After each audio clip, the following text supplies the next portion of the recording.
I always wondered about the things a priest tells his congregation. Where on earth do you get the ideas for your sermons? Well, Użyce isn't Prague. It's not enough to instruct people. They have to be entertained, too. If I only read from the Bible, I'd soon be preaching to an empty church.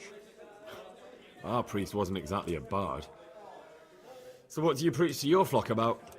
It has to be something topical, condemning vices, and of course describing them in detail. A tongue lashing about the two popes goes down well these days. And stories from real life, with a nice moral to them, are popular as well.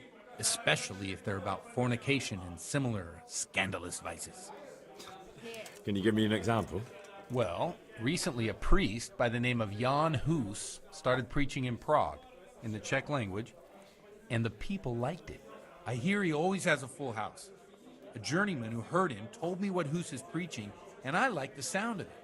I'm thinking about putting it in my own repertoire. What's so amazing about it? The preaching of Master Jana Husa about Mother Church. The lamentable wealth in which the Church is drowning has turned to poison, and nearly the whole of Christendom is contaminated.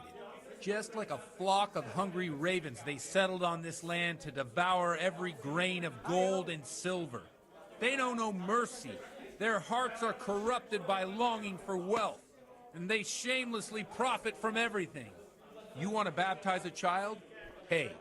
You want to steal and murder? Pay and you will have absolution. What if the devil himself were to pay? Would he ascend to heaven too?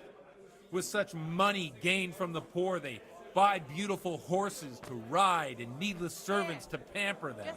They gamble at dice and dress their whores in expensive furs, while Jesus Christ walked barefoot and had no place to lay his head.